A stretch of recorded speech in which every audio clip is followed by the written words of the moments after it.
If you've ever seen a horror movie or read a medieval folktale, you know the ironclad rule of demonology.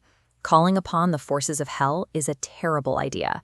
The deal always comes with a catch, a malicious trick, or a one-way ticket to losing your soul. But deep within the pages of history's most prominent occult texts, there is an entity that completely ignores that script. His name is Orobas. According to the 17th century Manual of Demons known as the Ars Goetia, he is the 55th spirit listed, ranked as a great prince of hell. Here is the paradox. Despite commanding vast demonic power, Orobas isn't known for torment or deception. He is renowned for absolute, uncompromising honesty. This is how the 19th century Dictionnaire Infernal envisioned him: a towering, highly muscular humanoid with massive wings and the head of a horse, a creature that looks like a nightmare, yet acts as an unerring purveyor of truth. It forces us to ask why a demonic prince would ever play by the rules.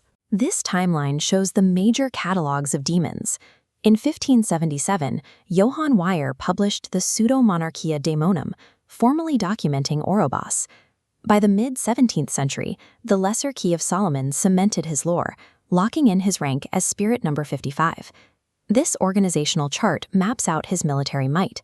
Before he even speaks a word to a summoner, Orobas sits at the top of a vast hierarchy, ruling directly over 20 distinct legions of hellish spirits. Calling on that power is volatile. Orobas always manifests first as a wild, untamed horse, thrashing frantically within the boundaries of the summoning circle. The magician can't negotiate with a frantic animal. They must issue a firm, authoritative command, forcing the demon to shift into the shape of a man or a horse-headed humanoid who can actually converse.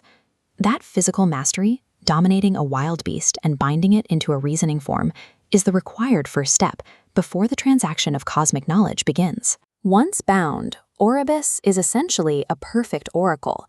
He provides completely accurate answers to any questions regarding events in the past, present, and future. But he goes much further than simple fortune-telling. He freely explains the mechanics of divinity itself and the secret history behind the creation of the world. His cooperative nature might even be baked into his name. It likely derives from the Latin word Orabas, referring to a type of sweet-smelling incense used in pleasant ritualistic offerings. He also offers practical earthly benefits. He grants worldly dignities, confers titles of leadership, and magically reconciles bitter enemies. The old grimoires also list a surprisingly specific psychological cure. They state that Orabas can literally cure a person of stupidity and foolishness. Perhaps most importantly, he acts as a supernatural bodyguard. Orabas is fiercely loyal to his conjurer, acting as a shield that forbids any other spirit from tempting, tricking, or harming the summoner. You get divine enlightenment, social advancement, and absolute protection, all without signing away your soul. It is an occult transaction that heavily favors the mortal.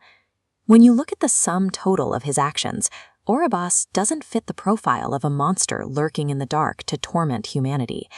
In the context of these ancient legends, he operates as the pure, unadulterated embodiment of objective truth. To medieval and Renaissance occultists, acquiring ultimate knowledge wasn't restricted by modern concepts of good versus evil. Information was simply information. 2 + 2 = 4, regardless of who is doing the math. Objective truth remains factual, even if you have to pull it directly from the deepest shadows of the underworld. And that gives us the ultimate historical paradox surrounding this entity. To learn the divine secrets of creation, practitioners didn't look to the heavens. Humanity's desire for answers is so desperate, they would gladly step into a glowing circle, summon the 55th spirit of hell, and demand the truth from a horse-headed prince.